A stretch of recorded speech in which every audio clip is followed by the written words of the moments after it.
Hello everyone, good evening to all of you. आज हम लोग ये पेपर आईडी आपको दिख रहा है Q11010 और उसके साथ ही आज मंगलवार भी है, तो मैं आपको पेपर सॉल्व कराने चल रहा हूँ। तो यहाँ पे देखिए, अंतिम प्रहार के साथ साथ हम लोग अंतिम क्षण पे भी हैं। क्षण का मतलब आपका बचा हुआ है, आज आपका है 16 तारीख है और 17-18 को पेपर है आपका।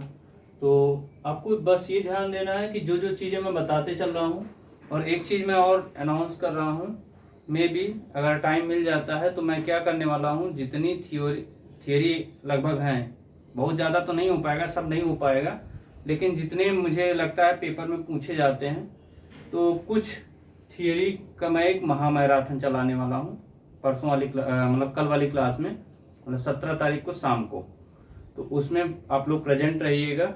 तो क्योंकि मैं सोच रहा हूँ कि पहले अभी आज रात में मैं बना लेता हूँ, ये वीडियो होने के बाद, मतलब ये क्लास होने के बाद मैं उसका वो तैयार कर लूँगा खाका कि कैसे कैसे क्या क्या क्वेश्चन कैसे कहाँ सेटअप करके उसको कराते हैं। तो उसको भी पढ़ लीजिएगा भाई। जिनको एकदम डर लग रहा है, भाई समस्या है मेरे साथ, मतलब मेरी बैक आ सकती है ऐसे, अगर आपको डर लग रहा है, जिनको डर लग रहा होगा उनकी बात कर रहा हूँ, तो मैं अभी ग्रुप वगैरह में मैं मैसेज करूँगा। टाइमिंग तो अभी फ़िलहाल नहीं बता सकता, टाइमिंग मैं उसी समय बताऊँगा, अभी नहीं, 17 तारीख शाम को। अभी मैं कुछ नहीं कर सकता, 17 तारीख शाम को मैं कुछ आपको बताऊँगा। बताऊँगा का मतलब ये है कि भाई जिनको डर लग रहा होगा तो उनको बुला करके स्पेशली पढ़ा देंगे कि भाई ये चीज़ें पढ़ लो जब ये आता है, और उसके साथ में डंडा लेके बैठूंगा। ऐसे नहीं, डंडे से बात करता हूँ, मेरे पास डंडा भी रखा हुआ है। और डंडा नहीं बोलते हैं उसको छड़ बोलते हैं, बहुत खतरनाक है। मैं आपको दिखा भी दे रहा हूँ, मैं उससे बात करता हूँ।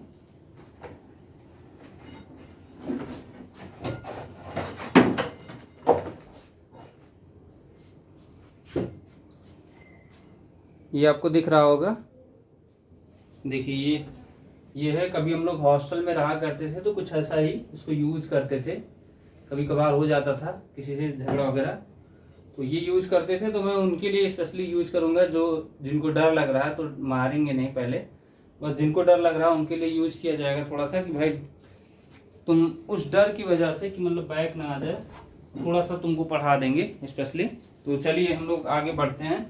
पहला पूछ रहा है डिफरेंस, पूछ रहा है मोलरिटी और मोललिटी में डिफरेंस पूछा है। तो उसको आपको एक इसका डेफिनेशन बता दीजिए, उसका डेफिनेशन बताइए, मतलब मोलरिटी का डेफिनेशन बताइए और मोललिटी का डेफिनेशन बताइए। फिर उसके बाद मोललिटी का यूनिट बताइए, मोलरिटी का यूनिट बता दीजिए, इतना सफिशियंट है। और उसकी जो वो क्या बोलते हैं, दोनों साइड डिफरेंस लिख के फार्मूला भी आपको बता देना है, फार्मूला इसका ये होता है, ठीक है। फिर उसके बाद एक क्वेश्चन दिया हुआ है, कह रहा है calculate the normality of A solution of FeSO4 into 7H2O containing 2.4 gram per 100 ml which convert to ferric form, ferric in a reaction, ठीक है। ये फेरिक में चेंज हो रहा है, और आपको देखिए फेरिक बोल दिया है। फेरिक का मतलब आप यहाँ पे आपको क्या ध्यान देना है, फेरिक का मतलब Fe2+ से Fe3+ में जा रहा है, Fe2+ से Fe3+। तो इसमें जो इसका चेंज आएगा, चेंज आने का मतलब जो इसकी ऑक्सीडेशन स्टेट का चेंज आएगा, change in oxidation state equals to कितने का है, +1 का। तो यहाँ पे आपकी ऑक्सीडेशन स्टेट का चेंज जो +1 का आ रहा है, तो यहाँ पे आपकी बैलेंसी भी आप क्या लिखेंगे, +1 लिखेंगे। बैलेंसी इक्वल्स टू +1, जो फार्मूला आपका बन के आता है, तो वहाँ फार्मूले में जो बैलेंसी हम लोग 2 से मल्टीप्लाई करते हैं, तो वो ध्यान देना पड़ेगा कि गड़बड़ ना हो। और एक चीज और आपको आप लोगों को बता दिया जा रहा है कि कैलकुलेटर ध्यान दीजिएगा, आपका 991 mx का नहीं होना चाहिए आपके पास, क्योंकि मैं स्पेशली डिप्लोमा वाले बच्चों को बोल रहा हूँ, या IRT में अगर आप पढ़ रहे हैं तो IRT वालों के लिए बोल रहा हूँ। 991 mx वाला जो आपके पास कैलकुलेटर होगा, तो ये अलाउड नहीं है, मैं पहले बता दे रहा हूँ, नहीं एग्जाम टाइम में पकड़े जाने पे आपके लिए समस्या हो जाएगी। 82 mx का आता है, ये अलाउड है, तो इसी को आप लेके जाइएगा, चाहे अपने सीनियर वगैरह से लेके जाइएगा, नहीं फिर बाद में ये मत बताइएगा कि सर हमको बताया नहीं गया था, कोई इन्फॉर्म नहीं किया गया था, इसीलिए बता रहा हूँ। तो यहाँ पे देखिए आपका दिया हुआ है, सबसे पहले क्या क्या चीजें दी हुई हैं हम उसको नोट करते हैं। पहले नॉर्मलिटी का फॉर्मूला लिखते हैं, normality equals to gram equivalent, gram equivalent, पहला क्वेश्चन है, ये पहला ही क्वेश्चन है, gram equivalent upon volume of solution, volume of solution in litre. ठीक, अब ये ग्राम इक्विवेलेंट आपको नहीं पता होता है, तो ये इसको हम लोग क्या करते हैं, gram equivalent equals to, gram equivalent equals to क्या होता है, मास अपान इक्विवेलेंट मास, मास अपान इक्विवेलेंट मास, या आप बोल सकते हो भार अपान तुल्यांकी भार, हिंदी में इसको तुल्यांकी, इक्विवेलेंट को हम लोग, इक्विवेलेंट मास को तुल्यांकी भार बोलते हैं। अब यहाँ आपको ये नहीं पता होता है, क्वेश्चन में भी ये पता नहीं रहता है आपको, तो यहाँ क्या करेंगे, इक्विवेलेंट मास इक्वल्स टू लिखेंगे EQUI, equivalent mass equals to molecular mass, mass upon valency. ठीक है, मॉलिक्यूलर मास अपान वैलेंसी। अब यहाँ पे मॉलिक्यूलर मास अपान वैलेंसी का मतलब ये है कि ध्यान ये देना है आपको, ये वैल्यू ले जाके यहाँ पुट करिए और ये वैल्यू यहाँ पुट करेंगे तो फार्मूला क्या बन के आएगा, मैं वो भी लिख दे रहा हूँ, नॉर्मलिटी इक्वल्स टू मास अपान, अब ये इक्विवेलेंट मास की जगह पे लिखा गया है तो मॉलिक्यूलर मास ये आ जाएगा यहाँ पे, इक्विवेलेंट मास की जगह पे मॉलिक्यूलर मास अपान वैलेंसी, तो वैलेंसी ऊपर चला जाएगा, तो mass into valency upon molecular mass into volume of solution. ठीक, ये हो गया। अब देखिए मास क्या दिया हुआ है आपको, मास आपको क्वेश्चन में दिया है 2.4, मास जो दिया है ये आपको दिया है 2.4 ग्राम दिया है, पर 100 ml में दिया है, मतलब 100 ml में कितना है, 2.4 ग्राम है।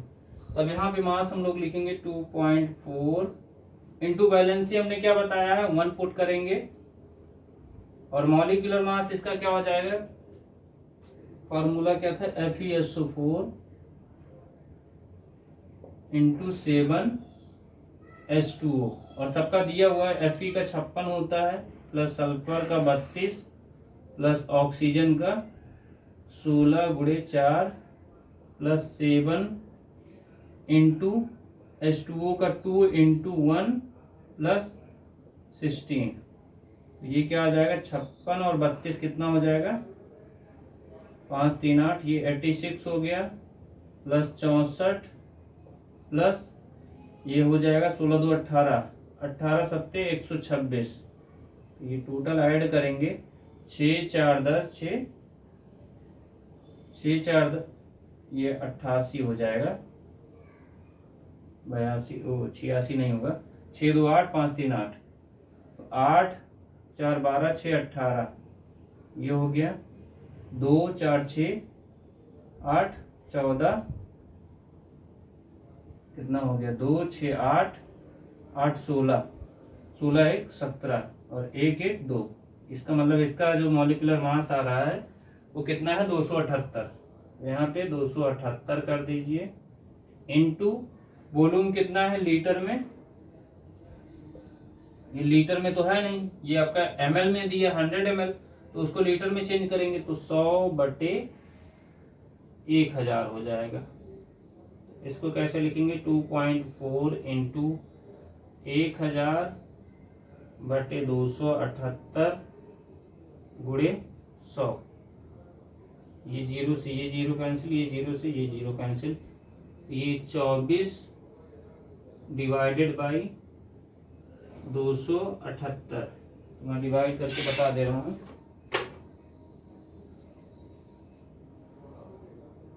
24 डिवाइडेड बाई 278, 0.086 ग्राम इक्विवेलेंट पर लीटर। ये आपका क्या है, नॉर्मलिटी आया है।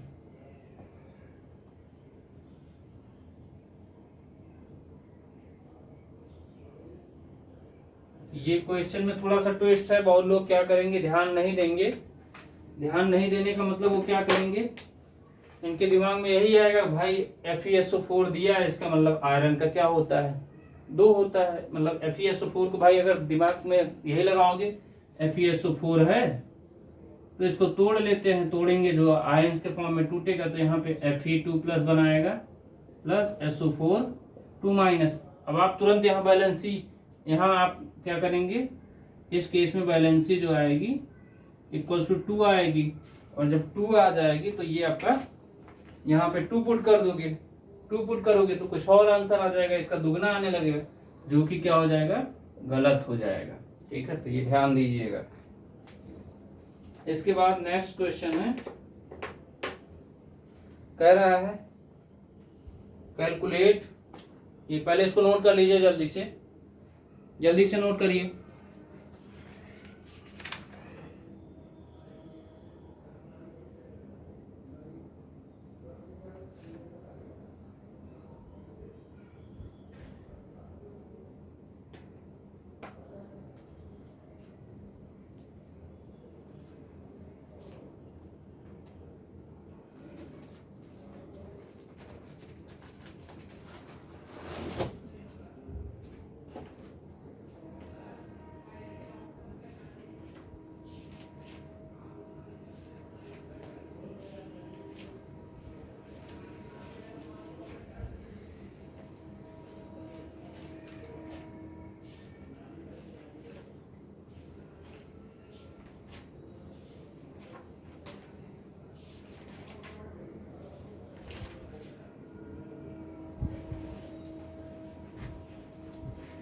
हो गया।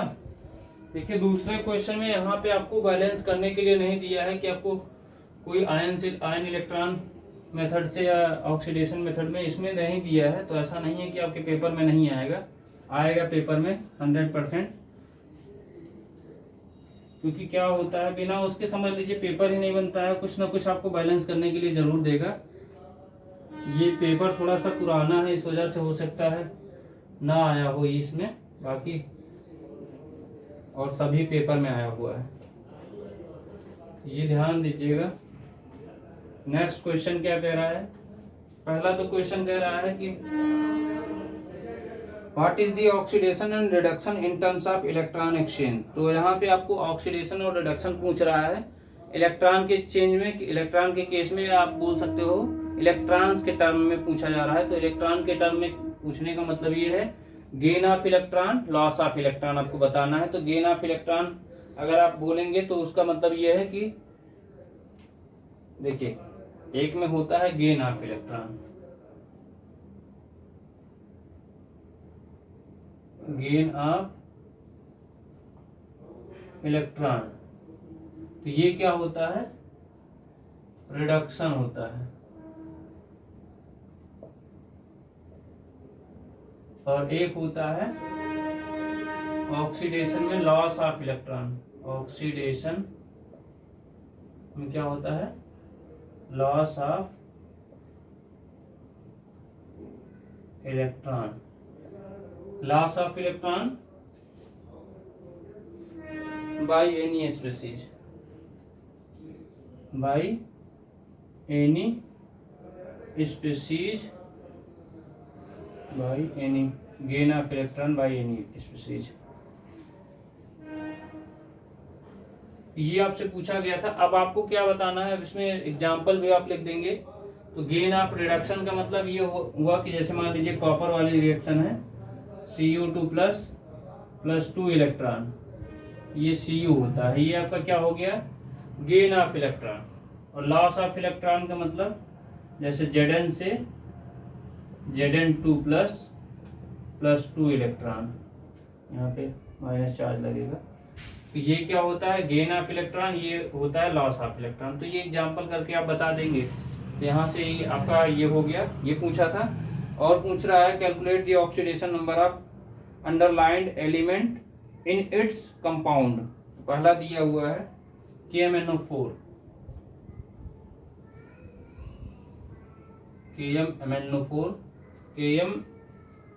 KMnO4 और दूसरा है K2Cr2O7 में क्रोमियम की और यहाँ पे मैग्नीज की।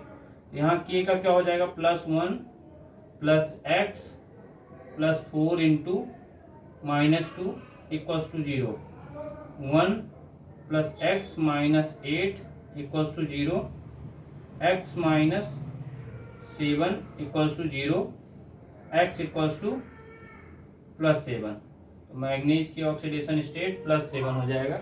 यहाँ पे आइए, जिसको हमको ज्ञात करना है उसको x मानेंगे, 1 into 2 plus 2 into x plus 7 into -2 equals to 0। Oxygen की -2 होता है। यहाँ पे देखिए 2 plus 2x minus 14 equals to 0, 2x minus 12, ये माइनस हो जाएगा इसमें से, 2x equals to +12, x equals to +12/2, x equals to क्या आ जाएगा, +6। इसकी ऑक्सीडेशन स्टेट क्या हो जाएगा, K2Cr2O7 में क्रोमियम की ऑक्सीडेशन स्टेट +2 हो जाएगा। नोट कर लीजिए इसको जल्दी से, फिर उसके बाद नेक्स्ट क्वेश्चन पे आते हैं।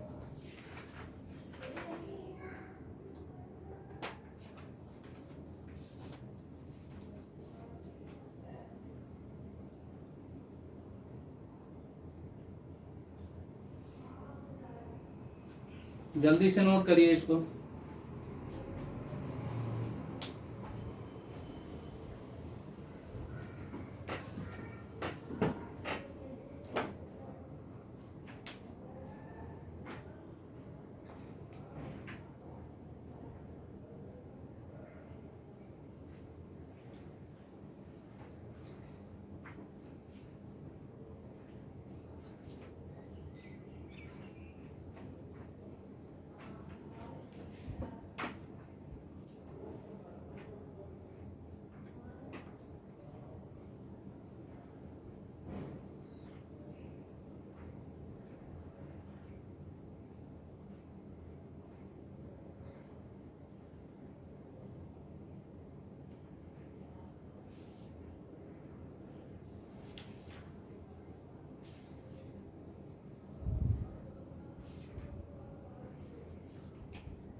हो गया, चलिए आगे बढ़ते हैं।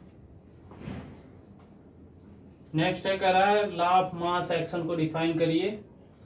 और डिफाइन करने, इसमें देखिए न्यूमेरिकली पोर्शन थोड़ा सा कम दिया हुआ है, लेकिन डेरिवेशन टाइप का दे दिया है। कह रहा है लॉ ऑफ मास एक्शन को बताइए और उसके साथ साथ उसका केपी और केसी में रिलेशन बताइए। और फिर उसके बाद कह रहा है explain effect of pressure on the following equilibrium. तो ये पूछ रहा है। अब यहाँ के केस में देखिए आपको ये ध्यान देना है कि सबसे पहले हम लोग केपी केसी ये लॉ ऑफ मास एक्शन बताना है, और जब भी आप केपी केसी में रिलेशन बताएंगे तो लॉ ऑफ मास एक्शन को डिफाइन करते हुए तब बताइएगा। तो वहाँ लॉ ऑफ मास एक्शन में आपको ये बताना, the rate of reaction is directly proportional to the product of concentration of reactant to the power of their stoichiometric coefficient. ये इतना डिफिनीशन लिखेंगे, फिर उसके बाद एक रिएक्शन लिखेंगे। रिएक्शन क्या हो जाएगा, small A capital A small B capital B gaseous form में, equilibrium small C capital C small D capital D. ठीक, ये रहेगा। अब यहां से हम लोग क्या लिखते हैं, आर एफ लिखते हैं। पहले यहां law of mass action, relation between KP and KC, ये है। अब R F rate of forward के लिए, तो इस वाले के लिए हम लोग लिखेंगे is active mass of A power of A active mass of B power of B. ऐसे ही रेट ऑफ बैकवर्ड के लिए क्या हो जाएगा, proportional to active mass of C power C active mass of D power D. अब ये proportional का चिन्ह हटाएंगे तो कोई कांस्टेंट आएगा, R F equals to K F active mass of A power A active mass of B power B. ऐसे ही यहाँ पे क्या हो जाएगा, R B equals to K B active mass of C power C active mass of D power D. फिर उसके बाद अब ये क्या हो जाएगा, ये आ गया है। अब आपको पता है कि इक्विलिब्रियम कंडीशन क्या होती है, आर एफ और आर बी जब बराबर होते हैं एट इक्विलिब्रियम कंडीशन,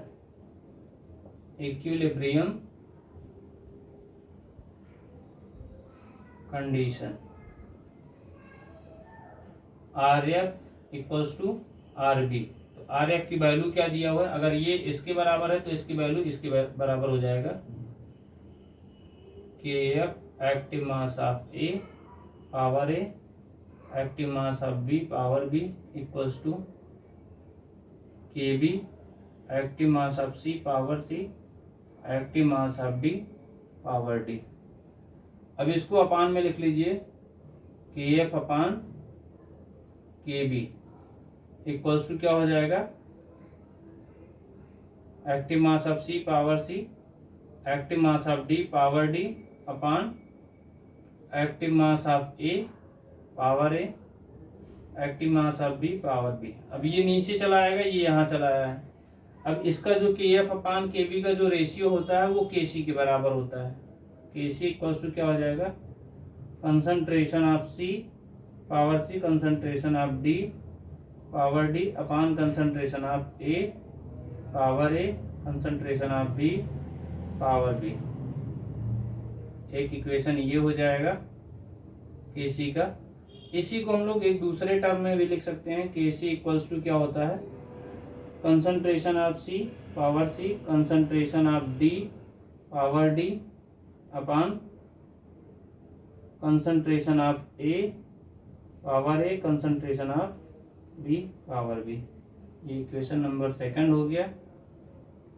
और अगर हम लोग पार्शियल प्रेशर केपी के टर्म में लिखेंगे तो क्या हो जाएगा, KP equals to partial pressure of C power C partial pressure of D power D upon partial pressure of A power A partial pressure of B.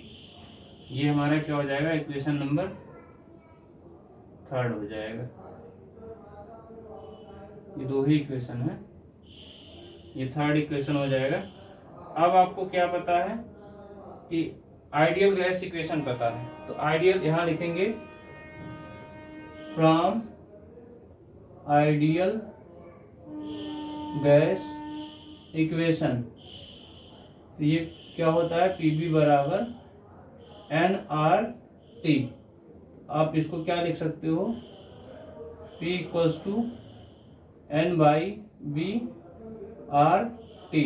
तो P इक्वल्स टू क्या हो जाएगा, N बाई बी को हम लोग मोल पर volume को हम लोग कंसंट्रेशन बोलते हैं, तो कंसंट्रेशन जब बोलेंगे तो ये क्या हो जाएगा CRT। ठीक है, अब P की वैल्यू ले जाके यहाँ पुट कर दीजिए। Putting the value of P, putting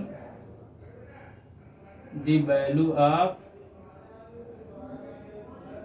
P in equation third equation में क्या करना है, P की वैल्यू ले जाके पुट कर देना है। जहां P लिखा हुआ है, देखिए यहाँ पे P लिखा है, वहां C हो जाएगा C के पावर C, C D के पावर D। R और T आपका कांस्टेंट है, तो KP इक्वल्स टू क्या आ जाएगा, ये P की जगह पे हमने क्या लिखा, C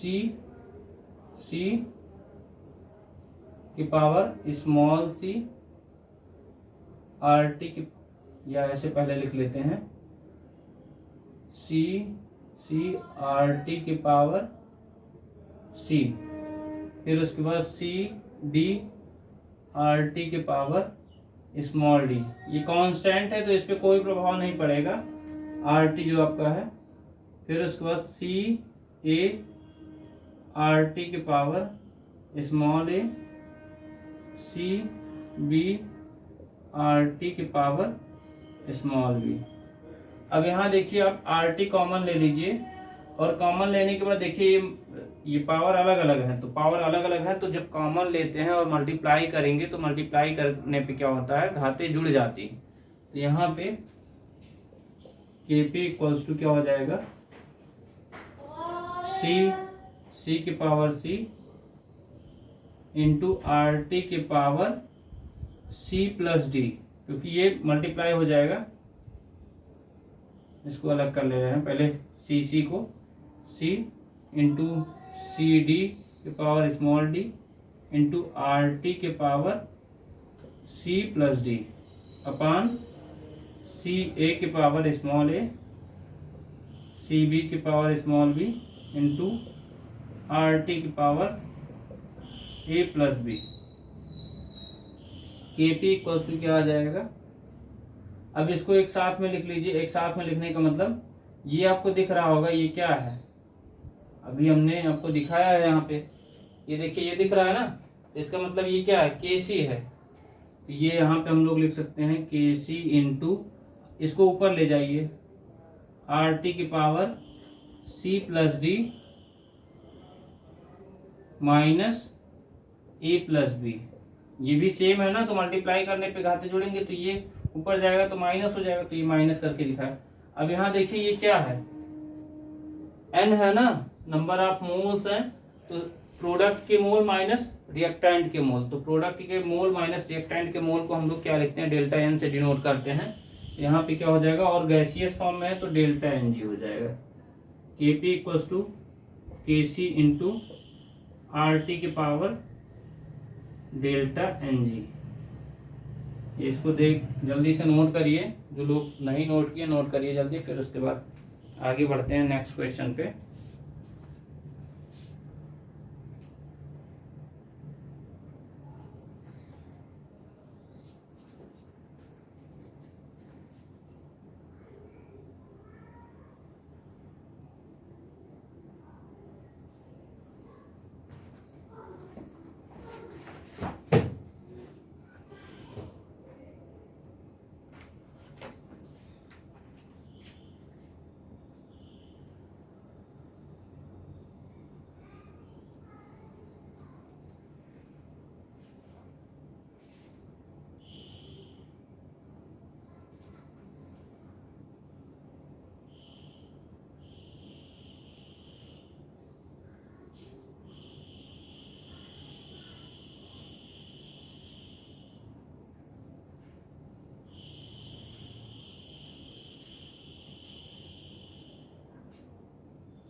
चलिए आगे बढ़ते हैं।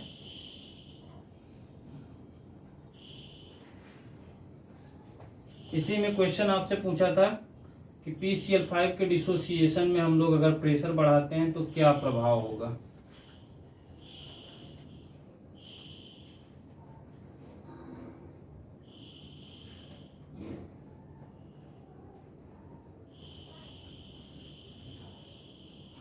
देखिए PCl5 का हम लोग PCl5 गैसियस फॉर्म में PCl3 प्लस Cl2। पहले सबसे पहले हम लोगों को क्या करना है, यहाँ चेक कर लेते हैं डेल्टा एन जी की वैल्यू। तो यहाँ पे क्या हो जाएगा, delta N G equals to 1 + 1 2 हो जाएगा, 2 - 1 तो यहाँ पे क्या आ गया, 1 आ गया। इसका मतलब ये है क्या है, पॉजिटिव है। पॉजिटिव का मतलब ग्रेटर देन 0। ठीक, अब यहाँ पे देखिए इसमें क्या करते हैं, अगर हम लोग इसमें प्रेशर बढ़ाते हैं, इस इक्वेशन में अगर हम लोग प्रेशर बढ़ाते हैं तो अगर प्रेशर बढ़ाएंगे तो नंबर ऑफ मोल्स क्या होते हैं, बढ़ते हैं। ठीक, प्रेशर बढ़ाएंगे तो यहाँ की केस में नहीं, रिएक्शन हमारी किधर जाएगी, फॉरवर्ड डायरेक्शन में प्रेशर बढ़ाने पे। तो हमको ये बताना है कि रिएक्शन हमारी किधर शिफ्ट हो जाएगी, reaction shift in the forward direction.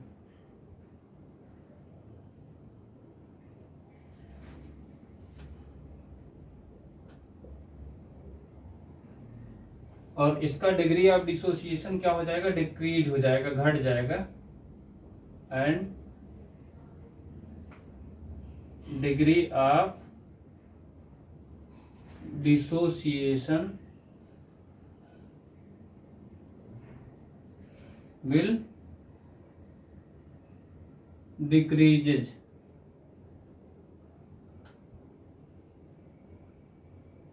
ठीक है, ये हो जाएगा। तो इतना आपको लिखना है, ये बताना। तो मतलब ऐसे रिएक्शन करके आप ये दिखा दीजिएगा कि अगर हम लोग प्रेशर बढ़ा रहे हैं तो नंबर ऑफ मोल्स बढ़ेंगे और रिएक्शन किधर शिफ्ट हो जाएगा, फॉरवर्ड डायरेक्शन में शिफ्ट हो जाएगी। और डिग्री ऑफ डिसोसिएशन मतलब इसका डिसोसिएशन ये क्या हो जाएगा, घट जाएगा। ठीक है, बस ये आपको करके दिखाना था, इसको नोट करिए। फिर हम लोग आगे नेक्स्ट क्वेश्चन करते हैं।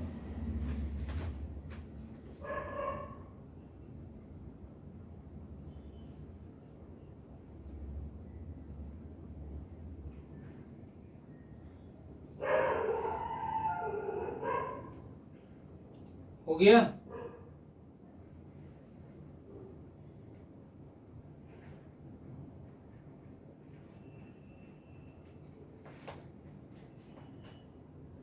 इसके बाद कह रहा है, या इसी में मैं बता दे रहा हूं, एक क्वेश्चन में पूछा है कि OH और CHO का टेस्ट करने का वो बताना है। कैसे हम लोग टेस्ट करेंगे, कैसे पहचानेंगे। फंक्शनल ग्रुप टेस्ट होता है OH का और CHO का। तो OH का क्या करेंगे, OH वाले में क्या करते हैं, सबसे पहले कंपाउंड लेते हैं, compound plus ceric ammonium nitrate, ceric ammonium nitrate, ये क्या हो जाता है, ये आपका रेड कलर आ जाता है। या इसी को रेड कलर, दूसरे रेड कलर में जैसे जो जूता, दूल्हे का जो जूता होता है उस तरह हो जाता है। ठीक है, वाइन रेड कलर बोला जाता है। यहाँ वाइन रेड कलर लिख लीजिएगा। और दूसरा इसी में क्या होता है, कंपाउंड ले लीजिए दूसरा, तो दोनों लिख के आइएगा, compound plus blue litmus paper.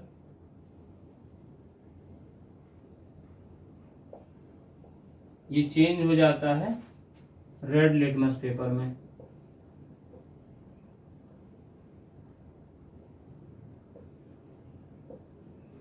और CHO वाले में क्या करते हैं, कंपाउंड लेते हैं और टॉलेंस रिएजेंट मिलाते हैं।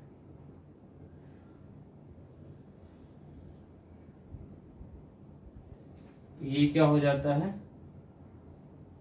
ब्लैक PPT बन जाता है, प्रेसिपिटेट। और छेप लाल और छेप काला और छेप बनता है पहले में। और अगर हम लोग सिर्फ रिएजेंट के साथ में करते हैं, कंपाउंड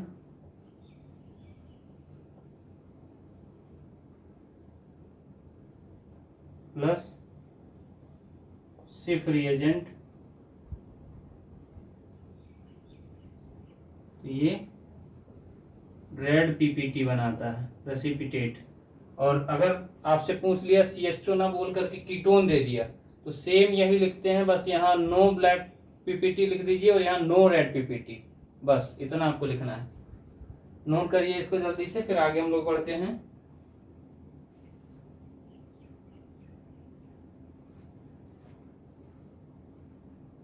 हो गया, चलिए आगे बढ़ते हैं।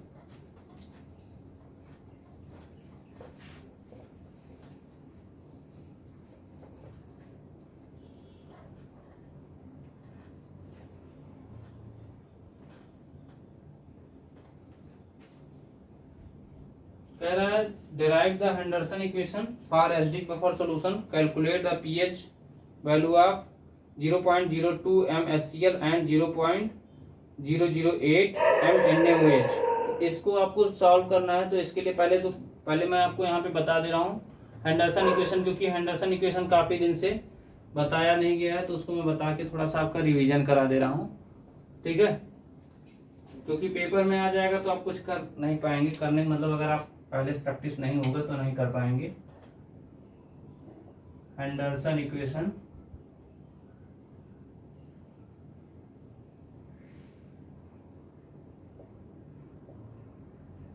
तो पहले क्या करना है, एक बीक एसिड ले लीजिए HA, कोई आपकी बीक एसिड है, इसका डिसोसिएशन कराइए, तो H प्लस A माइनस, और दूसरा क्या हो जाएगा, कोई एक सॉल्ट ले लीजिए BA, इसका कंप्लीट डिसोसिएशन होता है, इसीलिए हम लोग क्या करते हैं, सिंगल एरो से डिनोट करते हैं, B प्लस A माइनस। अब इन दोनों में क्या है, A कॉमन है, तो दोनों में आप लिखेंगे due to common ion effect, common ion effect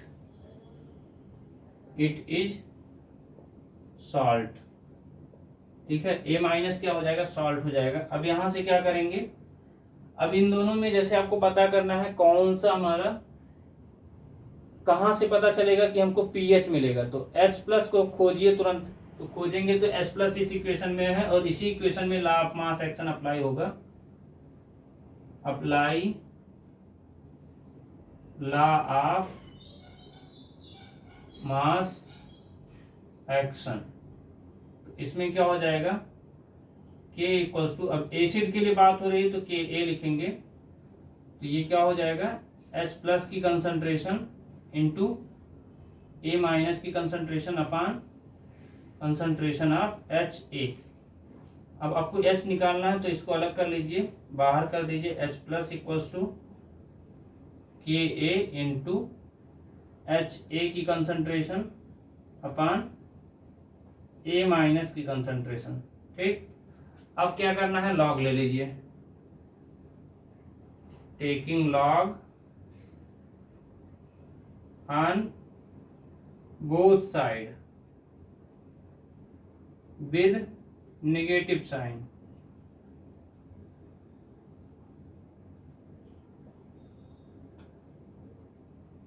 यहां क्या हो जाएगा, minus of log H plus equals to minus of log Ka into concentration of HA upon concentration of A minus, ठीक। अब इसको क्या करिए, pH ये आ जाएगा equals to minus of log, ये m इंटू एन है तो लॉग m, ये क्या आ जाएगा K A minus log concentration of H A upon concentration of A minus.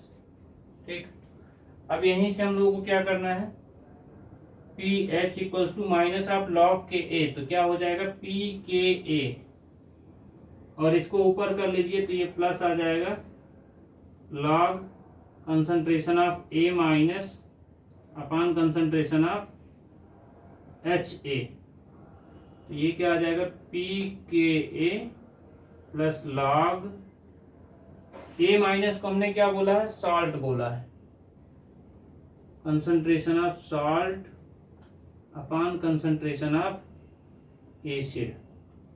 ये एसिडिक बफर के लिए आपसे पूछा गया था पीएच, ये आपका आ गया है pH equals to P K A log salt plus log salt upon concentration of acid.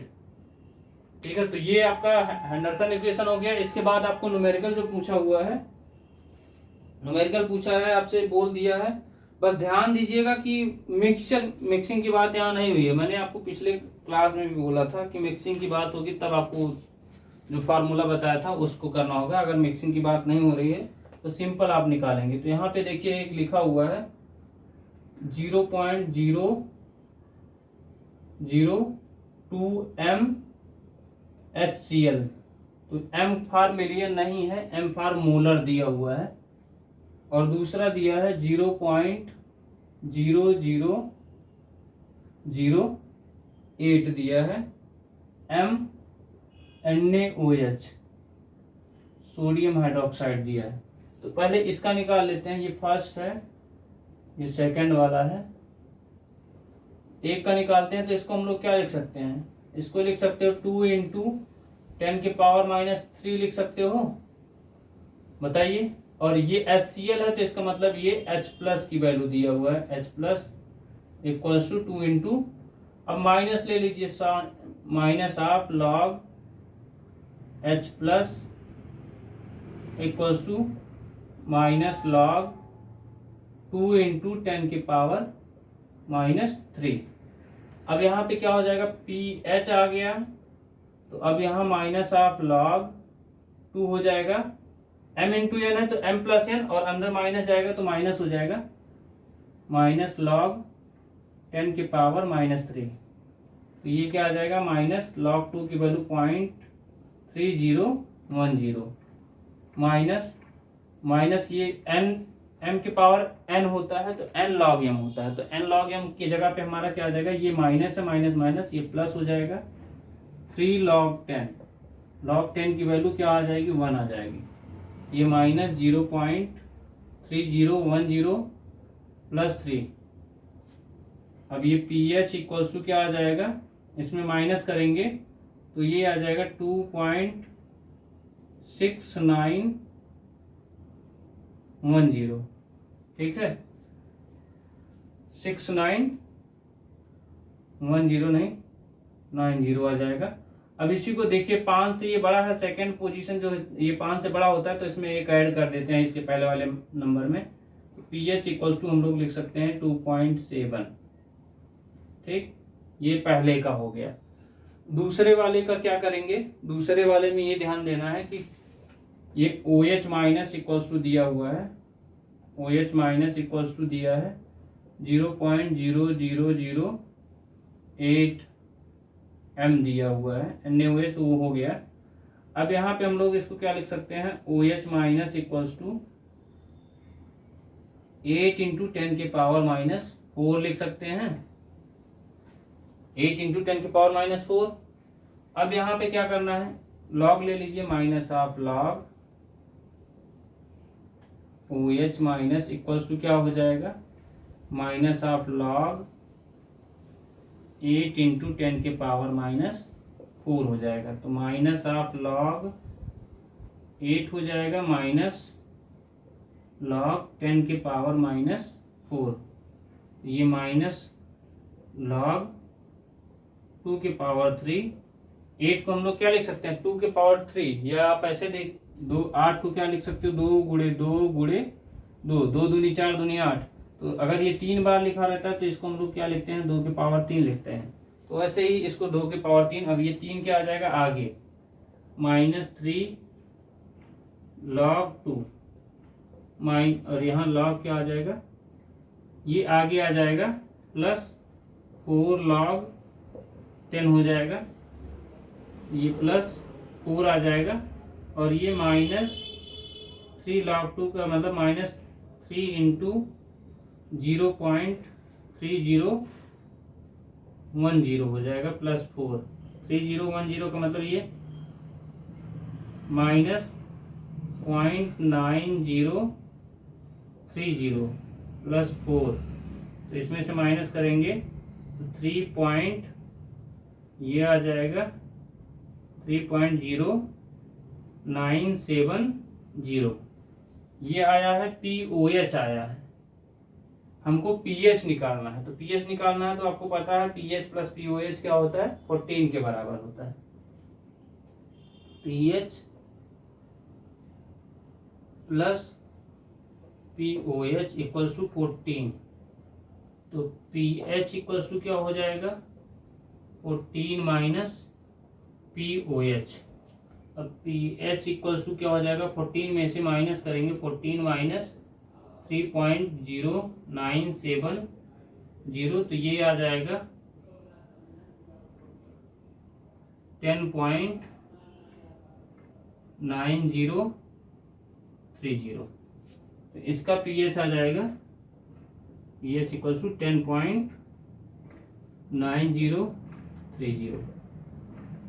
ये आंसर आ जाएगा। पहले का पीएच आ जाएगा, इस वाले का, इसका 2.7, और इस वाले का पीएच क्या आ जाएगा 10.9030। तो इसको जल्दी से नोट कर लीजिए, और एग्जाम में गलती नहीं होना चाहिए भाई। देख लीजिएगा पावर वगैरह कभी कभी क्या होता है, जल्दी जल्दी में गुणा करने में प्रॉब्लम हो जाती है, मतलब कैलकुलेटर में।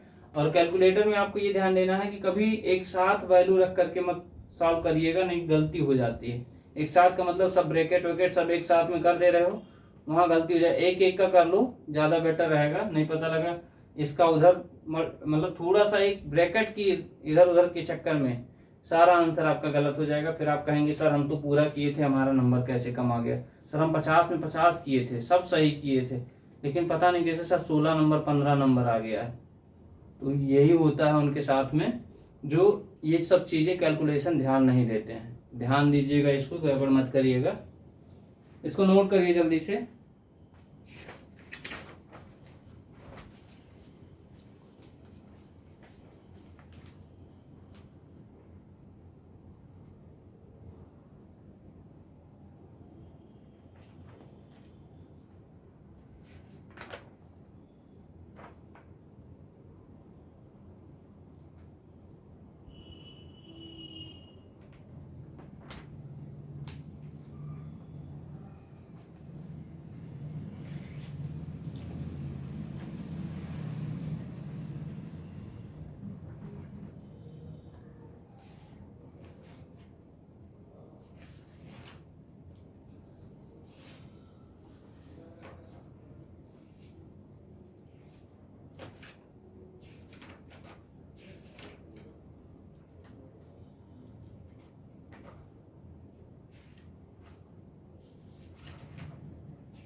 हो गया, चलिए आगे बढ़ते हैं। नेक्स्ट क्वेश्चन,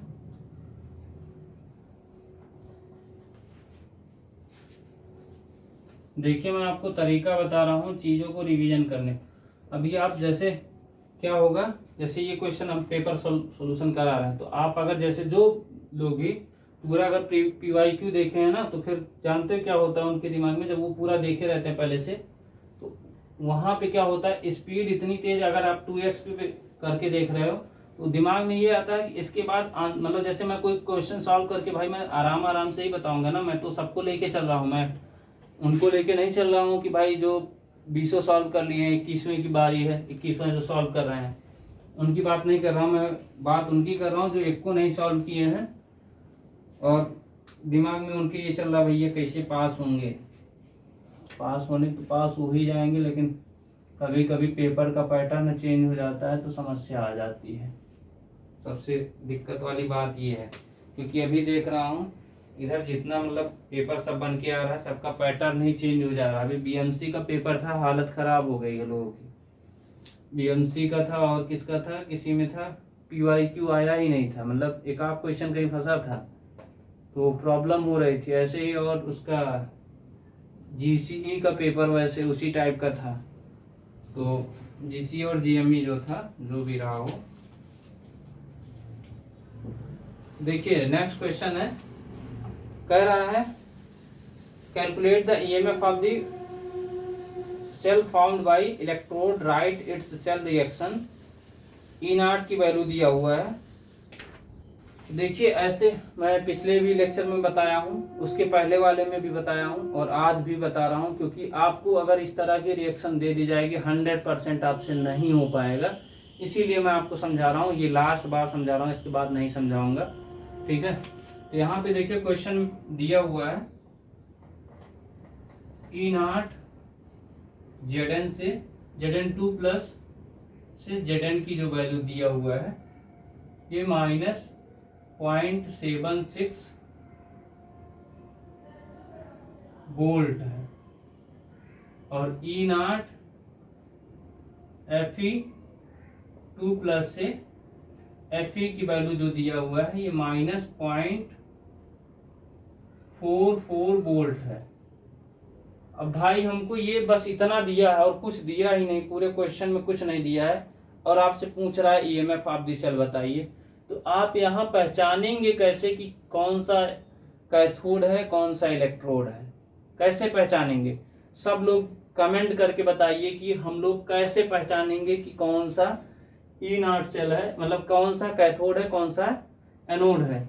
मैं आपको एक मिनट क्या 30 सेकंड का टाइम दे रहा हूँ, जल्दी से टाइप करिए, कमेंट करिए कि कैसे हम लोग इसको पहचानेंगे, फिर उसके बाद मैं आपको बताता हूँ कैसे पहचानेंगे। जो लोग इसके पहले वाला वीडियो देखे होंगे तो 100% वो लोग बता ले जाएंगे, जो लोग नहीं देखे होंगे तो वो नहीं बता पाएंगे। 100% हम बता रहे हैं, तो यहाँ पे बताइए, फिर उसके बाद मैं आपको बताता हूँ क्या होता है जब सोडियम एसीटेट को सोडा लाइम के साथ गर्म करते हैं।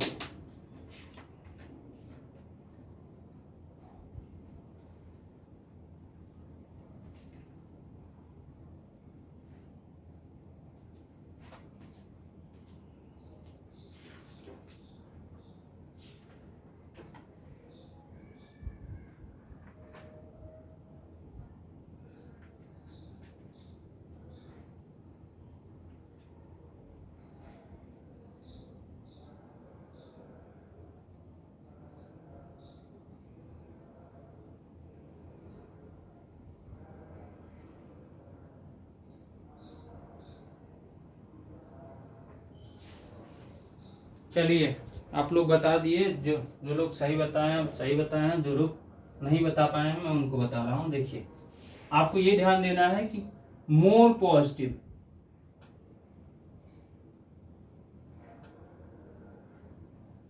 पॉजिटिव रिडक्शन पोटेंशियल वैल्यू जो होती है, पॉजिटिव वैल्यू ऑफ, देखिए मोर पॉजिटिव वैल्यू का मतलब जो आपको इनर्ट सेल की ये वैल्यू दिया हुआ है, अगर पॉजिटिव में दिया है, ठीक, यहाँ देखिएगा अगर मोर पॉजिटिव होगा, मोर पॉजिटिव का मतलब इन दोनों में अगर कंपेयर करेंगे तो मोर पॉजिटिव कौन होगा, तो मोर पॉजिटिव वाला क्या होता है, कैथोड होता है,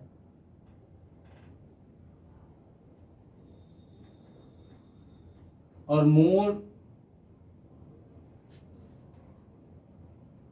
निगेटिव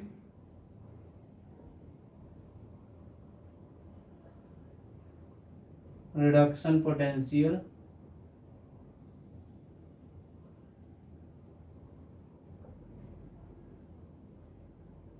वैल्यू जो हो जाएगी वो एनोड हो जाएगी। ठीक है, बस ये ध्यान देना है, मोर पॉजिटिव वैल्यू, मोर रिडक्शन पोटेंशियल वैल्यू और मोर नेगेटिव। पॉजिटिव नेगेटिव ये अगर आप ध्यान देंगे तो आपका प्रॉब्लम नहीं आएगा, क्योंकि यहीं से लोग गलती करते हैं। ये अगर आपको ध्यान रहेगा तो कहीं कोई प्रॉब्लम नहीं आएगा। सबसे पहले यही बात आपको ध्यान देना होता है, क्योंकि गैल्वेनिक सेल में बोला गया है कि in a galvanic cell the more positive reduction potential will be the reduction half reaction at the cathode, while the more negative reduction potential will be the oxidation half reduction reaction at anode। तो बस ये ध्यान देना है कि अगर जिसकी value ज्यादा है, अब यहाँ इन दोनों के केस में क्या है, ये आप देख रहे हैं कि इसका क्या होता है, ये पॉजिटिव है ज्यादा इसके कंपेयर में। जैसे मान लीजिए आपके पास ऐसे, मैं आपको संख्या रेखा पे दर्शा के दिखा रहा हूं। मान लीजिए कोई है 0.4, यहाँ 0 मान लीजिए, यहाँ मान लीजिए 0.1 है, 0.2 है, 0.2, 0.3, माइनस में सब है क्योंकि ये सब माइनस में है। 0.4 माइनस में, माइनस 0.5, माइनस 0.6,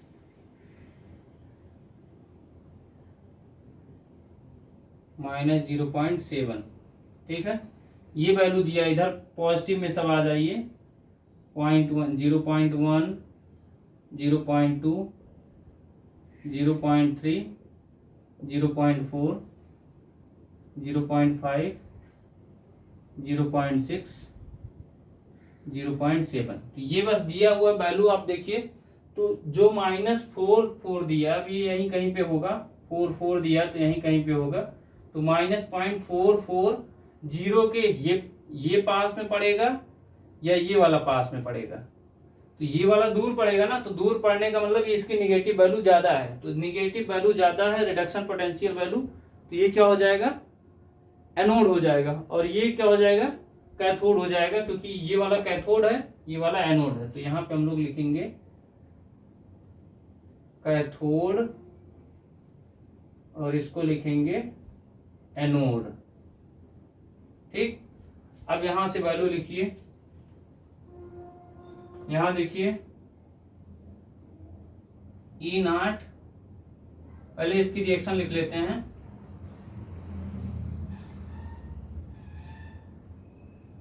Zn से Zn2 plus 2 electron, equation number 4। Fe2 plus 2 electron Fe, equation number 2। दोनों इक्वेशन को ऐड कर दीजिए। Zn plus Fe2 plus Fe plus Zn2 plus. तो ये रिएक्शन सेल रिएक्शन आपसे पूछा, ये दोनों हाफ सेल रिएक्शन हो गई हैं। अब इन्हीं की सहायता से हमको क्या करना है, पहले सेल लिखना है, फिर उसके बाद उसका E0 सेल की वैल्यू हमको निकालना है। तो यहाँ पे देखिए, यहाँ हम लोग सेल कैसे लिखेंगे, Zn से Zn2 प्लस। पहले आपको बताया था ना ए बी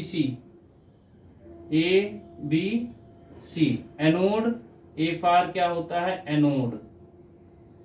बी फार क्या होता है, ब्रिज। ब्रिज फार साल्ट ब्रिज। और सी फार क्या होता है, कैथोड।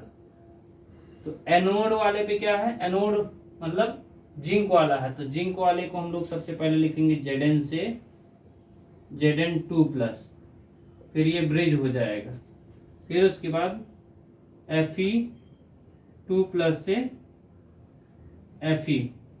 तो ये हमारा क्या हो गया, सेल हो गया है। ये सेल को रिप्रेजेंट करने का तरीका है।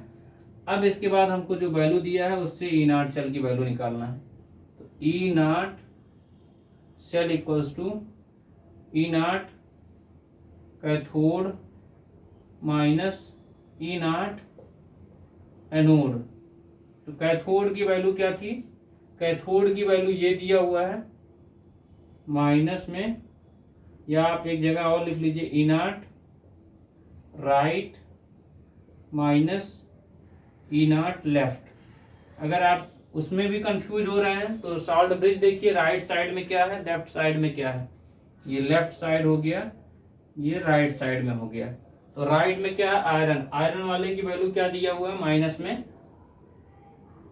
0.44 माइनस -0.76, इसको आप माइनस कर लीजिए, ये -0.44 प्लस हो जाएगा 0.76, तो यहाँ साइड में घटा के दिखा दे रहे हैं आपको 0.76 माइनस 0.44, ये 2 बचेगा, यहाँ 3 बचेगा, 0.32 आ जाएगा, ये आ जाएगा 0.32 वोल्ट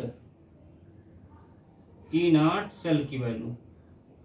अगर यहाँ कंसंट्रेशन वगैरह दिया होता तो हम लोग क्या करते, तब हम लोग नस्ट इक्वेशन लगाते, और नस्ट इक्वेशन तभी लगेगा जब उसकी कंसंट्रेशन दिया होगा, क्योंकि नस्ट इक्वेशन में क्या होता है, कंसंट्रेशन ऑफ ऑक्सीडेशन, मतलब नस्ट, वहां पे क्या होता है, E cell equal to E naught cell minus 0.0591 upon N, फिर log concentration of anode upon concentration of cathode, ये लिखा होता है, या concentration of oxidation upon concentration of reduction, या concentration of product upon concentration of reactant, ये लिखा रहता है। तो इसको जल्दी से नोट करिए, क्योंकि गलती होने की संभावना बहुत रहती है। ये इस तरह देखिए, मैं इतना नीचे तक लेवल तक इसलिए जा रहा हूँ भाई, कोई गलती ना करिए, आपसे कोई गलती ना हो, इस वजह से मुझे करना पड़ा, नहीं तो ये सब मैं किसी वीडियो वगैरह में नहीं बताऊँ, आप पूरा उठा के देखेंगे रिकॉर्ड, तो ये सब नहीं बताऊँ, बस समझाने के लिए भाई, लास्ट टाइम पे क्या हो, कोई भी अगर देख के जाए तो वो भी सही करके आ जाए, बस इसलिए कर रहा हूँ। नोट करिए इसको जल्दी से।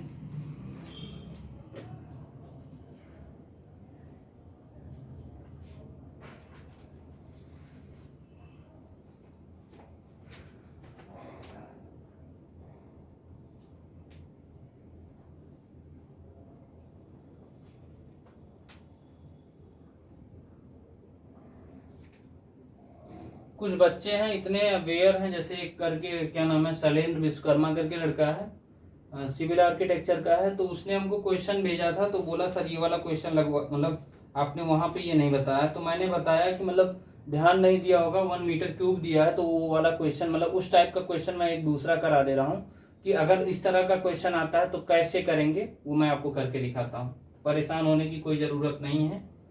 चलिए, ये नोट हो गया है, नोट हो गया हो तो मैं आगे बढ़ूँ। चलिए मैं आगे बढ़ रहा हूं।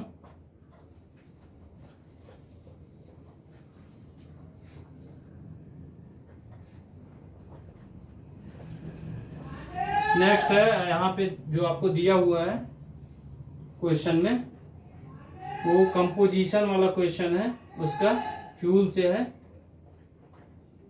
जैसे एयर रिक्वायर्ड वाला आपको क्वेश्चन कराया गया है, उसी तरह का है, बस उसमें थोड़ा सा चेंज है। चेंज होने का मतलब, एक पेपर आईडी में और कराया था बहुत पहले ही, 13-11 समथिंग ऐसे करके था, उसमें था। तो यहाँ पे देखिए, पहले आपको एक बार क्वेश्चन पढ़ के दिखा दे रहा हूँ।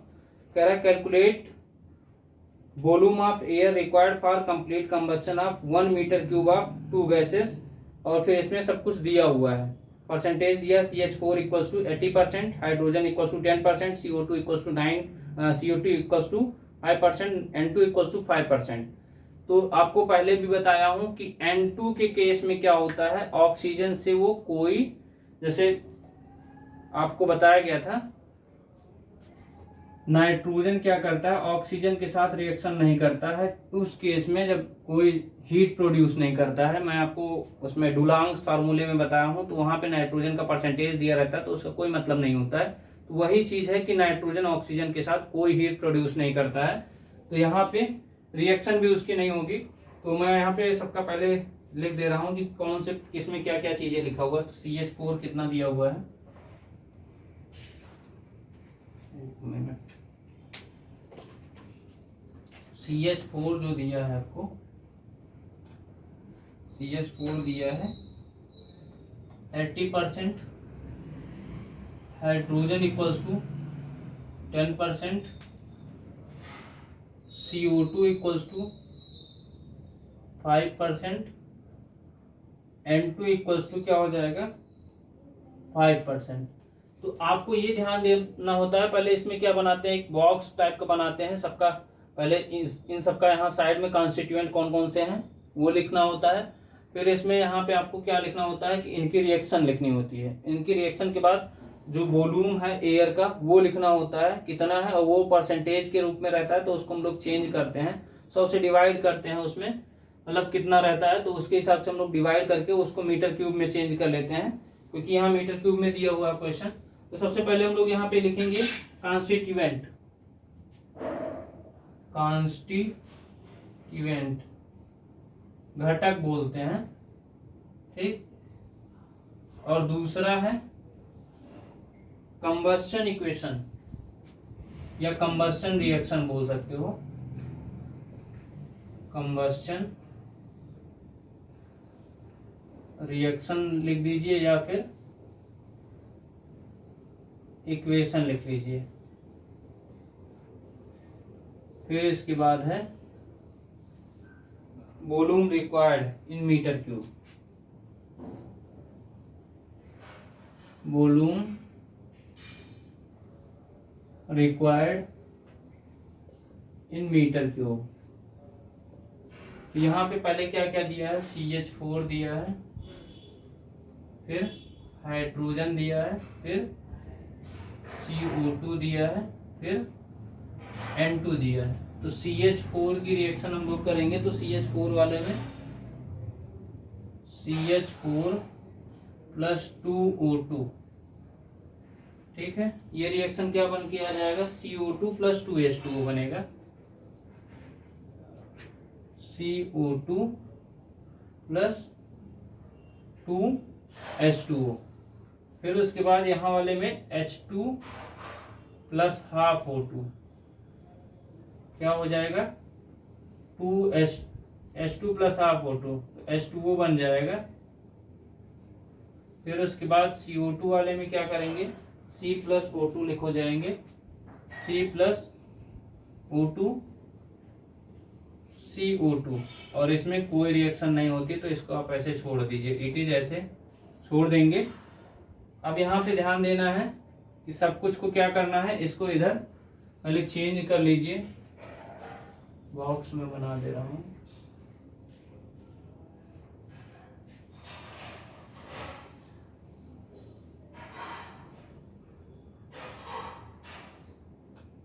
या इधर वाला छोड़ दीजिए, यहाँ तक कुछ लिखने की जरूरत पड़ सकती है, तो इसको बस ऐसे लास्ट तक पहुंचा दीजिए, उसको भी थोड़ा देखने में अच्छा लगेगा।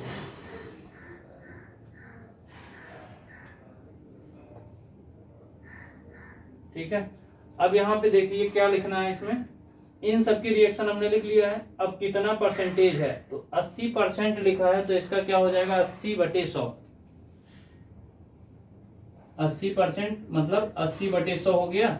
और मान जब आपको बता रहा हूं एयर रिक्वायर्ड के लिए हम लोग लिखते हैं, तो एयर में कितनी ऑक्सीजन की मात्रा पाई जाती है, 21% पाई जाती है, तो आप क्या लिखेंगे 21/100, और फिर उसके बाद इसका जो टोटल आएगा उससे हम लोग मल्टीप्लाई कर देंगे, तो हमको 1 मीटर क्यूब का वॉल्यूम पता चल जाएगा। ठीक है, तो बस वही निकालना है। तो पहले इसको हम लोग सॉल्व कर लेते हैं। तो यहाँ क्या आ जाएगा 0.8 आ जाएगा, 80। इस वाले में क्या हो जाएगा 10/100। ये जो लिखा हुआ है इसका परसेंटेज, बस वही परसेंटेज हम लोग लिख रहे हैं, ये आ जाएगा 0.10। ठीक, फिर उसके बाद CO2 का कितना दिया है 5/100, तो इसका मतलब 0.05। अब इसके बाद अभी ये कंप्लीट नहीं हुआ, नहीं आप सोचिए इसी को ऐड करके हमारा आंसर आ जाएगा, गलत हो जाएगा। हमको देखना है कि कितना ऑक्सीजन हमने यूज किया है। इस वाली रिएक्शन में देखिए हमने कितना ऑक्सीजन यूज किया है, 2 मोल किया है, तो यहाँ पे हम लोग 2 से मल्टीप्लाई कर लेंगे। यहाँ आधा मोल यूज किया तो यहाँ आधा से मल्टीप्लाई कर लेंगे, यहाँ 1 मोल है, यहाँ से हम लोग 1 से मल्टीप्लाई कर लेंगे। तो ये ध्यान देना है। तो यहाँ पे क्या आ जाएगा 0.8 × 2, ये आ जाएगा आपका 1.6 आ जाएगा। और दूसरा क्या हो जाएगा 0.10 × 1/2 हो जाएगा, तो इसका आ जाएगा 0.05। और तीसरा क्या हो जाएगा तीसरा आपका हो जाएगा, कितना दिया है 0.05 है, इंटू 1 से मल्टीप्लाई करेंगे क्योंकि यहाँ पे क्या है 1 मोल दिया हुआ है। तो जब 1 मोल दिया है तो यहाँ पे क्या हो जाएगा 0.05, ठीक है। अब यहाँ पे देखिए नेक्स्ट जो दिया हुआ है, अब इसको क्या करना है, पूरे को ऐड कर लेना है। ऐड कर लेने का मतलब ये टोटल आपका क्या आ जाएगा, यहाँ पे टोटल इसका मीटर क्यूब में क्या आ जाएगा, वैल्यू आ जाएगी 1.6, ये 0.55 की आगे आपका 0 हो गया, 6 1 7 हो जाएगा, ये 1.7 आ गया, ठीक। अब आपको क्या लिखना है, वॉल्यूम, आपको लिखना है देयरफॉर वॉल्यूम ऑफ एयर, या आप ऐसे लिख लीजिए देयरफॉर, या इसलिए ऐसे करके volume of air required for 1 metre cube of the gas, क्या आ जाएगा, मैं आपको बताया, आपको क्या बताना, क्योंकि हम लोग किसके लिए बात कर रहे हैं, एयर में ऑक्सीजन के लिए बात हो रही है। तो एयर में ऑक्सीजन की मात्रा कितना है 21, तो 21/100 इंटू क्या आ जाएगा, उल्टा बता दिया, 100/21 आ जाएगा, 100/21 इंटू 1.70। तो इसको जब सॉल्व करेंगे तो ये आपका आ जाएगा 8.095 मीटर क्यूब, ये आपका आंसर आ जाएगा। तो इसको जल्दी से नोट कर लीजिए। ये क्वेश्चन, इस तरह के क्वेश्चन आपके पेपर में पूछे गए हैं, 2 पेपर, एक पेपर और एक और पेपर में आया हुआ है, उसको मैं कराया हूँ और ये भी आपको करा दिया हूँ। ये इसका आंसर हो जाएगा। फिर उसके बाद एक आपका वाटर ट्रीटमेंट का एक क्वेश्चन दिया हुआ है, फिर इसके बाद ख़त्म हो जाएगा, ठीक है। तो इसको जल्दी से कंप्लीट करिए, नोट करिए, फिर वाटर ट्रीटमेंट वाला क्वेश्चन बता करके फिर ये क्लास को हम ख़त्म करेंगे यहीं पे। जल्दी से नोट करिए।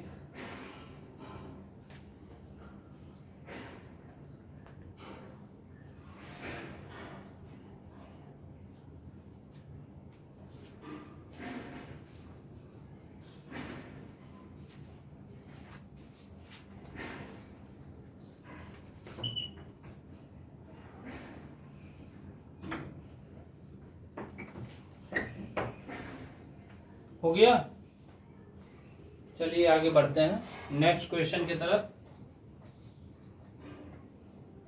कुछ नहीं करना, मेन यही है आपका, लास्ट में आपको क्या करना है 100/21 इंटू जो ये टोटल वैल्यू आई होगी, ये देख लेना कि रिएक्शन में कितने से कितनी ऑक्सीजन यूज की हो। अगर वो नहीं ध्यान दिए तो गलत हो जाएगा, तो इसको प्रैक्टिस कर लीजिएगा। एक ये क्वेश्चन है, एक और लास्ट में पेपर ID 13 समथिंग करके है, मैंने क्वेश्चन कराया हुआ है, प्रीवियस ईयर पेपर आप उठाएंगे तो उसमें मिलेगा, और उसमें CH4 लिखा रहता है, CH4 जरूर रहता है।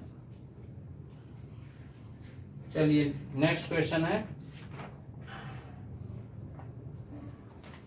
कह रहा है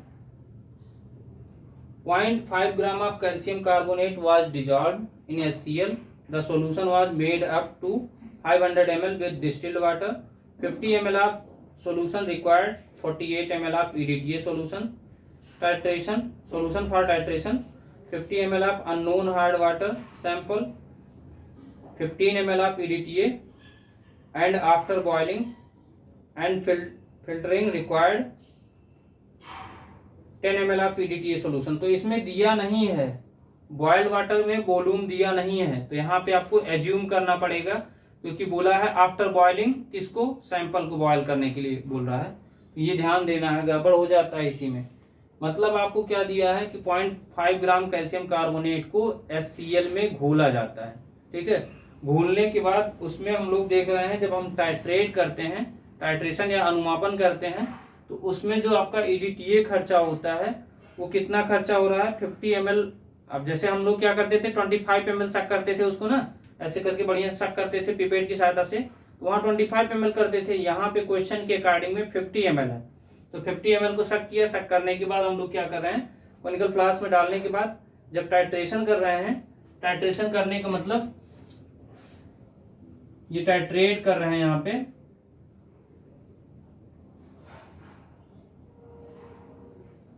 जब टाइट्रेट कर रहे हैं तो ये जो वैल्यू आ रही है आपकी, ठीक है, तो ये यहाँ पे आपका 48 पे आ रहा है, स्टैंडर्ड वाटर के लिए 48 आ रहा है, ठीक। और जब आपका टैप वाटर का कर रहे हैं तो टैप वाटर में 15 ml आ रहा है, 15 ml आ रहा है, और फिर जब बॉइल्ड वाटर का कर रहे हैं तो 10 ml आ रहा है। तो उसी के अकॉर्डिंग हमको सॉल्व कर लेना है। तो यहाँ पे पहले सब कुछ लिख लेते हैं सॉल्यूशन में। Weight of CaCO3 calcium carbonate equal to, ये दिया है 0.5 gram. Total volume of standard hard water equals to कितना दिया है, 500 ml दिया है। फिर उसके बाद volume of standard hard water equals to आपको दिया है 50 ml। Volume of EDTA used in ml, ये किसका है, V1 है। ये कितना दिया हुआ है आपको, 48 ml। और फिर उसके बाद वॉल्यूम ऑफ अननोन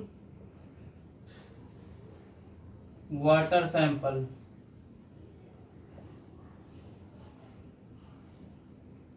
ये कितना दिया हुआ है, 50 ml दिया है। Volume of EDTA used in ml, V2 की वैल्यू दिया हुआ है 15 ml। अब इसके बाद आपको उसका बॉइल्ड वाटर का वॉल्यूम नहीं दिया है, लेकिन उसको आपको एज्यूम करना पड़ेगा, क्योंकि यहाँ पे आपको बोला हुआ है द सैंपल आफ्टर बॉइलिंग। तो यहाँ पे क्या हो जाएगा, वॉल्यूम ऑफ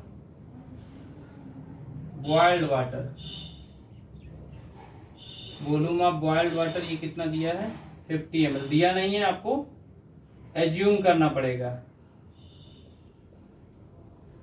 ठीक है। फिर इसके बाद volume of EDTA used in ml, V3 equals to क्या, कितना दिया है, 10 ml। अब यहाँ आपसे पूछा है टोटल हार्डनेस आपको निकालना है, और परमानेंट हार्डनेस निकालना है, टेम्परेरी हार्डनेस निकालना है डिग्री क्लार्क के पदों में, ठीक है। तो डिग्री क्लार्क में क्या होता है, 0.0 जो भी वैल्यू आपकी ppm में आती है उसको 0.07 से मल्टीप्लाई कर दीजिए, डिग्री क्लार्क में चेंज हो जाता है। तो वो करना है, तो हम लोग सॉल्व कर लेते हैं पहले। टोटल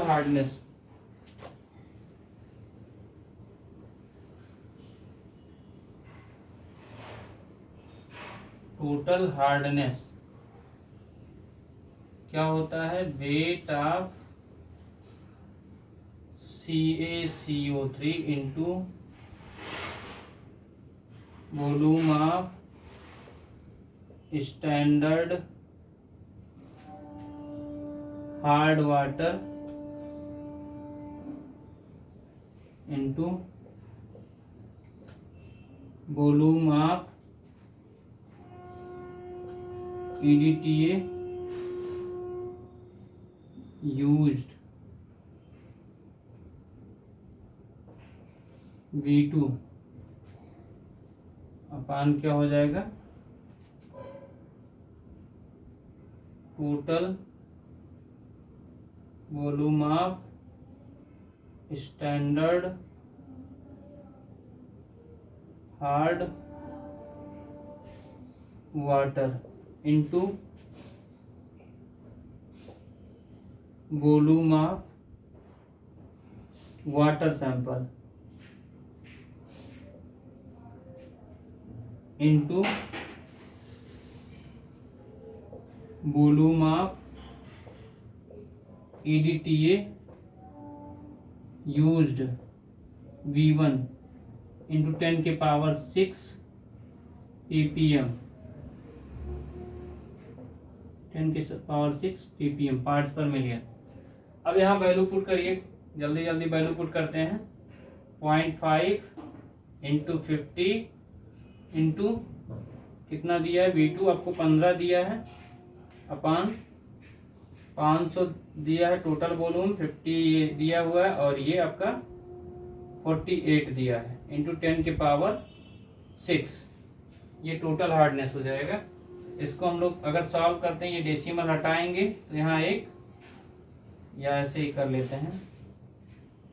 0.5 दिया है, ये 50 से ये 50 कैंसिल हुआ, यहाँ हम लोग लिख सकते हैं, अगर यहाँ 5 लिखेंगे तो यहाँ 5000 लिखेंगे, 5 लिखेंगे तो यहाँ 5000 हो जाएगा, इंटू 15 इंटू 10 की पावर 3 लिख सकते हैं, इंटू 10 की पावर 3 लिख सकते हैं, 10 की पावर 6 को इंटू 48। अब 5 से डिवाइड करेंगे तो ये 1000 आएगा, और 1000 को हम लोग क्या लिख सकते हैं 10 की पावर 3, ये 10 की पावर 3 ये 10 की पावर 3 कैंसिल हो जाएगा। मल्टीप्लाई कर लीजिए 15 गुणे 10 की घात 3 का मतलब 15000, 15000 को डिवाइड करिए 48 से, 48 से डिवाइड करेंगे तो ये आ जाएगा 200 समथिंग करके डिवाइड करेंगे, ये 312.5 आ जाएगा, 312.5। ये किस में आया है, ppm में आया है। इसको हम लोग क्या करेंगे,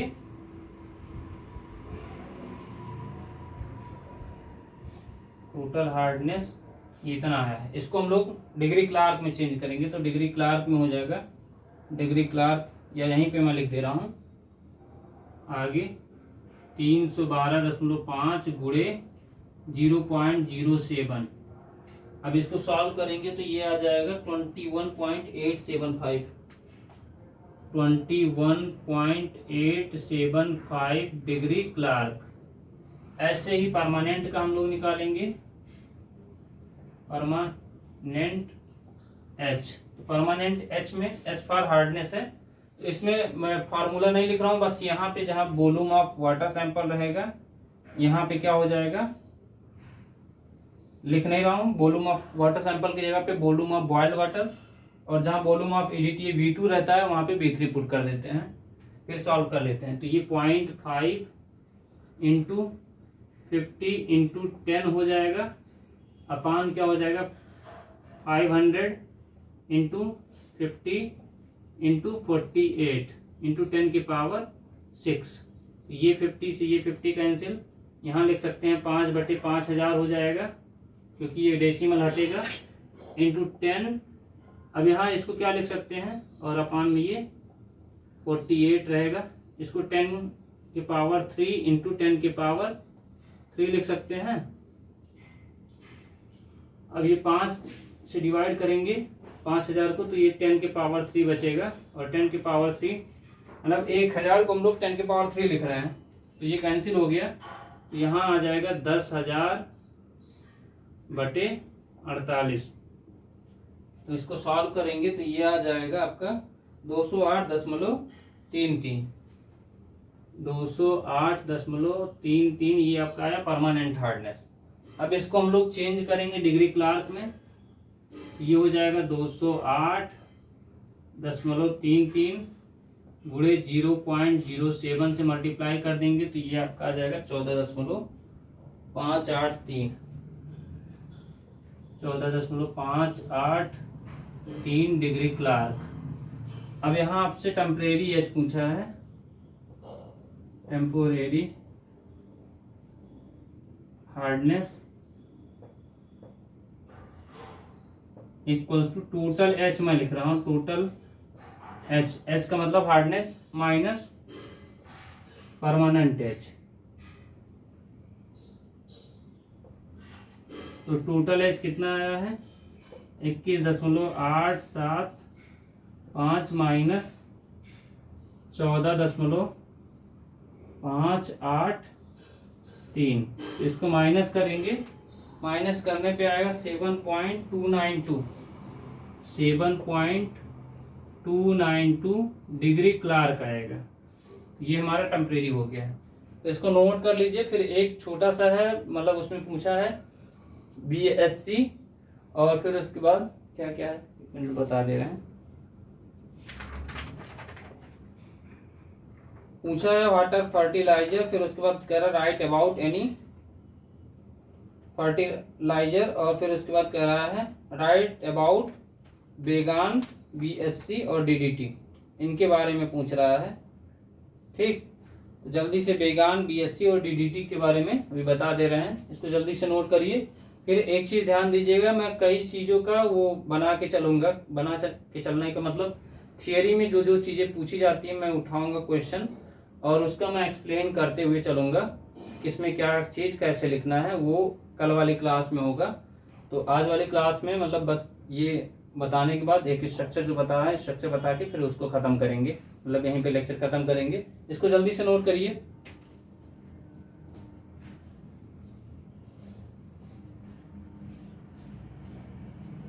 बस उसका स्ट्रक्चर बताएंगे आपको।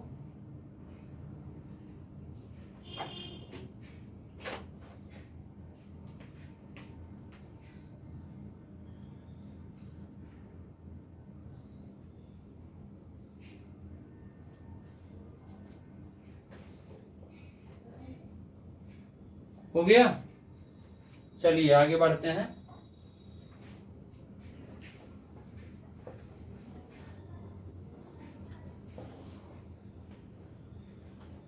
लास्ट क्वेश्चन है,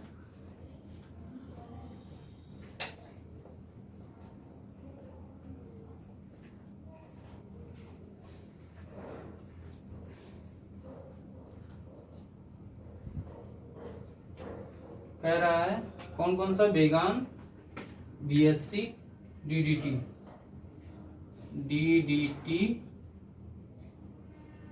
BHC और बेगान। ठीक, DDT वाले में क्या करना है, यहाँ पे क्या ले लीजिए, बेंजीन ले लीजिए, और इसको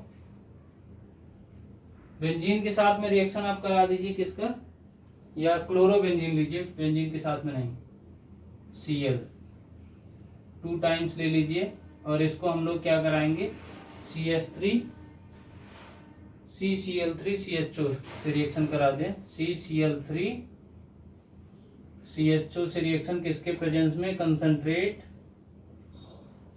H2SO4 के प्रेजेंस में करा देंगे, तो ये आपका बन के आ जाएगा।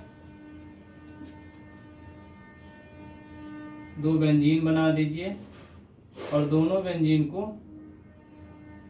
क्लोरीन के साथ में जोड़ करके अलग अलग, यहाँ Cl लगाइए, यहाँ Cl लगाइए, और इसको CH, और फिर उसके बाद CCl3 से जोड़ दीजिए। इसको हम लोग DDT बोलते हैं, इसी को हेलोजिनेटेड DDT बोला जाता है। DDT और हेलोजिनेटेड DDT, नहीं कंफ्यूज हो जाइए कि सर यहाँ उसमें पेपर में तो हेलोजिनेटेड दिया था, ये तो हम पढ़े ही नहीं है। तो दोनों एक ही चीज़ें होती हैं, क्योंकि दोनों हेलोजिनेटेड का मतलब यहाँ हेलोजन की मात्रा है, तो बस इसीलिए उसको बोला जा रहा है। फिर दूसरा है बेंजीन हेक्साक्लोराइड, BHC, तो बेंजीन ले लीजिए, बेंजीन रिंग, और उसको किसके साथ में 3 टाइम्स Cl2, और किसके प्रेजेंस में, HNu या लाइट के प्रेजेंस में हम लोग करते हैं। तो ये आ जाएगा बेंजीन पे ऐसे ही, एक पे Cl एक पे H, एक पे Cl एक पे H, या इसी को गैमेक्सीन भी बोलते हैं, HCl HCl HCl HCl HCl HCl, इसी को हम लोग BHC भी बोलते हैं या फिर गैमेक्सीन भी बोलते हैं, या इसी को हम लोग लिंडेन भी बोलते हैं 666 ये बोलते हैं। फिर उसके बाद हम लोग बेगान पे आते हैं। तो बेगान वाले में क्या करना है, आपको क्या करना है, बेंजीन लीजिए, एक साइड में OH लगाइए और यहाँ पे OCH CH3 का ट्वाइस, OCH CH3 का ट्वाइस और प्लस में किसके साथ, CH3NHOCl CH3NHOCl और जोड़ दीजिए बेंजीन O, पहले यहाँ इसको लिख लेते हैं OCH CH3 का ट्वाइस और इस वाले में क्या हो जाएगा, OCONHCH3 OCONHCH3, ठीक है। बस इतना ही है। ये सब जितने आपके लिखाए हैं, DDT लिखाया है, DDT हो गया, BHC हो गया, बेगान हो गया, ये सब किस में आते हैं, इंसेक्टिसाइड में आते हैं या कीटनाशक हैं। ये सब कीटों को मारने के लिए यूज किया जाता है। DDT वगैरह देखते होंगे, और ये जो गैमेक्सीन वगैरह है उसमें छिड़काव किया जाता है। या आप देखते होंगे आपके घरों में जब आप गेहूं वगैरह, जैसे गेहूं की पैदावार अच्छी हो जाती है तो लोग कहते हैं कि इसको हम लोग नेक्स्ट उसमें सेशन में क्या करेंगे, बीज के रूप में यूज करेंगे। तो क्या करते हैं, उसको बढ़िया से गैमेक्सीन मिला देते हैं कुछ लोग यहाँ, मतलब मैं अपने यहाँ बता रहा हूँ क्या किया जाता है, नमक का वो जो डरा वाला नमक आता है जो ऐसे बड़ा बड़ा रहता है, उसको भी उसी में डाल करके और गैमेक्सीन में मिला करके अच्छे से, और उसको बढ़िया से एक बोरे में पैक करके बढ़िया से बांध करके उसको एक, बहुत लोग के यहाँ रखा जाता है, बहुत लोग के नहीं रखा जाता। मेरे यहाँ, मैं अपने यहाँ का बता रहा हूँ, जो भी उस एरिया से रिलेट करते हैं, अयोध्या वासी जितने हैं या अयोध्या से आसपास रिलेट करते हैं, तो वहाँ पे क्या है, उन लोगों के पास वो सब क्या करते हैं, भूसे के अंदर क्या करते हैं, रख देते हैं। भूसा एक घरों में कुछ लोग बना लेते हैं, नहीं उसका मंडीला बना देते हैं, तो उसी के अंदर, बाहर मंडीला नहीं बनाएंगे, बाहर बनाएंगे तो भाई गायब हो जाएगा। मतलब घरों में जो होता है, घरों में कुछ लोग बना लेते हैं उसको, तो उसके अंदर रखा जाता है, तो वहाँ से वो खराब नहीं होता है, फिर नेक्स्ट सेशन के लिए उसको यूज किया जाता है। और बेगान वगैरह है तो ये सब कीटनाशक में, जैसे आप वो देखते होंगे जो सहतूत का पेड़ होता है, सहतूत के पेड़ पे एक छोटा छोटा रेड कलर का कीड़ा आता है, तो वो उस पे जा करके उसकी सहतूत को खाता है और उसकी पत्तियों को खाता है, तो वो उसको नुकसान करता है। अगर आप, जैसे यहाँ पे आपको वो चीज़ नहीं दिखा पाऊंगा क्योंकि वो स्लाइड मैं यहाँ नहीं यूज किया हूँ, आप लेक्चर देखेंगे इंसेक्ट फर्टिलाइजर एंड इंसेक्टिसाइड, तो हाँ मैंने स्लाइड यूज किया है। स्लाइड यूज करने का मतलब कौन कौन से जो कीटनाशक हैं, तो कीटनाशक में क्या दिख रहे हैं, कैसे दिख रहे हैं, वो उसको मैं भी दिखाया हूँ। तो ये यहीं पे इस सेशन को हम लोग समाप्त करते हैं। तो इन सबको अच्छे से पढ़ के जाइएगा। बाकी कल वाले लेक्चर में जो भी थियरी का लेक्चर मैं रखा हूँ महामैराथन, तो उसमें लगभग 2 घंटे से 2.5 घंटे का क्लास होगा मैक्सिमम। ज़्यादा देर तक तो नहीं बताएंगे, लेकिन 2-2.5 घंटे हो सकता है। 2.5 घंटे में भी कंफर्म नहीं है कि 2.5 घंटे होगा ही, कम भी हो सकता है भाई। 2 घंटे, 2.25 घंटे बहुत हो जाएगा, ठीक है। तो आज की वीडियो अगर आप लोगों को अच्छा लगा, आज की क्या मतलब जितने भी वीडियो आप लोग देखते हैं, कोई लाइक वगैरह नहीं करता है, कम से कम लाइक कर दीजिए भाई। जिसको आप नहीं पहचानते हो, इंस्टा पे आप रील्स देख रहे हो और उनको नहीं पहचान रहे हो, उनको भी आप लाइक करते हैं, तो इस वजह से आप इस वीडियो को लाइक कर दीजिए और शेयर कर दीजिए अपने दोस्तों के पास कि आपके दोस्त भी पास हो जाए। Thank you so much.